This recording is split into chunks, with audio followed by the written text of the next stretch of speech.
आज Doubtnut app download करें। Doubtnut पर अपने सभी गणित, रसायन विज्ञान, भौतिक विज्ञान और जीव विज्ञान के डाउट्स का करो सफाया। बस प्रश्न की फोटो खींचो, एक ही प्रश्न को क्रॉप करो और तुरंत वीडियो सोल्यूशन पाओ। अभी डाउनलोड करें। नमस्कार दोस्तों, हमारा यहाँ पर प्रकथन दे रखा है। एक स्टेनलेस स्टील की सुई शांत पानी की सतह पर तैर सकती है। और कारण क्या दे रखा है यहाँ पर? उत्प्लावन बल वस्तु के भार के बराबर होने पर वस्तु तैरती है। तो देखो यहाँ पर होता क्या है, जैसे कि हम स्टील की बात कर रहे हैं, यहाँ पर स्टेनलेस स्टील जो कि सुई है हमारी, ठीक है, शांत पानी की सतह पर तैर सकती है। तो ये तैरने का कारण यहाँ पर क्या होता है? पृष्ठ तनाव। अब पृष्ठ तनाव कैसे होता है यहाँ पर? जैसे कि हम पानी की सतह की बात करते हैं, तो पानी की सतह पर क्या होता है? पृष्ठ तनाव होता है। अब उसके कारण हमारी सुई होती है वो शांत पानी में तैर सकती है। जैसे कि मान लिया ये हमारी सुई है। अब इस सुई जो डूबी हुई, देखो यहाँ पर क्या होता है कि ये जो ऊपर वाला होता है एक झिल्ली की तरह काम करता है। ऊपर वाली सतह हमारी क्या होती है? एक झिल्ली की तरह काम करती है। और इस झिल्ली का कारण क्या है? पृष्ठ तनाव है, ठीक है। झिल्ली जैसे कि हमने कर दिया यहाँ पर एक पतली सी पन्नी लगा दी है, तो इस प्रकार काम करती है। तो अगर हमने यहाँ पर एक सुई रख दी इस पर बहुत शांत तरीके से, ठीक है, बिल्कुल आराम से रख दी, तो क्या करता है कि जो पृष्ठ तनाव होता है वो उस पर ऊपर की तरफ बल लगाता है, इसके स्पर्श होता है, ठीक है, बिल्कुल स्पर्श होता है। तो इस प्रकार ये बल लगाता है और इस कारण ये क्या करती है हमारी, ये बल लग रहा है यहाँ पर और इस कारण पृष्ठ तनाव के कारण ये क्या करती है? तैरने लग जाती है, ठीक है, तैरती है। अब देखो यहाँ पर हमारे लिए कह क्या रखा है कि उत्प्लावन बल वस्तु के भार के बराबर होने पर वस्तु तैरती है। तो ये किसकी बात कर रहा है यहाँ पर? आर्कमिडीज सिद्धांत की बात कर रहा है। आर्कमिडीज सिद्धांत।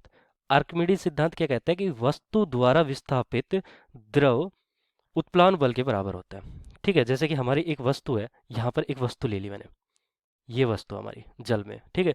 तो जितना भाग ये डूबा हुआ है इसने कुछ जल विस्थापित किया होगा और ये विस्थापित जल हमारा क्या होता है? उत्प्लावन बल होता है, जो कि ऊपर की तरफ लगेगा, ठीक है। तो ये विस्थापित जल हो जाएगा और हमारा उत्प्लावन बल पैदा होगा। विस्थापन, विस्थापित या विस्थापन जल, इस प्रकार लिख देता हूँ, ठीक है। इसके बराबर हमारा क्या होगा? उत्प्लावन बल। जितना द्रव इसने टहलाया है, मतलब कि यहाँ पर विस्थापित किया है, जितना भार यहाँ पर द्रव का विस्थापित किया है, उतना हमारा उत्प्लावन बल होगा, उत्प्लावन बल होगा। और वस्तु उसके कारण तैरेगी। लेकिन यहाँ पर ऐसा नहीं होता है, यहाँ पर होता है पृष्ठ तनाव के कारण, ठीक है। हमारी जो सुई होती है वो डूबती नहीं है इसमें, मतलब कि ये बिल्कुल भी थोड़ा सा भी हिस्सा इसके अंदर नहीं जाता है, इस द्रव के अंदर नहीं जाता है, पानी के अंदर नहीं जाता है। लेकिन यहाँ पर अगर कोई वस्तु है यार, अगर द्रव के अंदर चली गई, जैसे कि लकड़ी का टुकड़ा मान लिया हमने, उसका घनत्व कम होता है जल से, तो तैरती है। इसका कारण क्या है कि उसके द्वारा जल विस्थापित किया गया, उतना ही उत्प्लावन बल जल ऊपर की तरफ लगाएगा। तो देखो दोनों सही तो हो गए हमारे। यहाँ पर उत्प्लावन बल वस्तु के भार के बराबर होने पर वस्तु तैरती है। तो वस्तु तैरती क्यों? क्योंकि हमारा यहाँ पर उत्प्लावन बल वस्तु के भार के बराबर हो गया, ठीक है।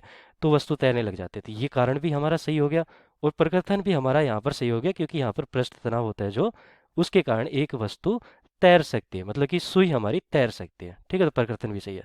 लेकिन इन दोनों का यहाँ पर अलग अलग है। अब कारण क्या है कि देखो ये तो हमारे किसकी बात कर रहा है? आर्किमिडीज सिद्धांत की, उत्प्लावन बल की, कारण हमारा। और परिकथन हमारा किसकी बात कर रहा है? पृष्ठ तनाव के। दोनों अलग अलग हो गए, लेकिन दोनों सही भी है, ठीक है। तो मैं क्या कहूंगा, यहाँ परिकथन और कारण दोनों सही है, किंतु कारण परिकथन का सही स्पष्टीकरण नहीं है। तो बी विकल्प हमारा सही उत्तर हो जाएगा। धन्यवाद। कक्षा 6 से 12वीं से लेकर नीट, IIT, JEE वो एडवांस के लेवल तक 1 करोड़ से ज्यादा छात्रों का भरोसा। आज ही डाउनलोड करें डाउटनेट ऐप या व्हाट्सएप करें अपने सारे डाउट्स 8400 400 400 पर।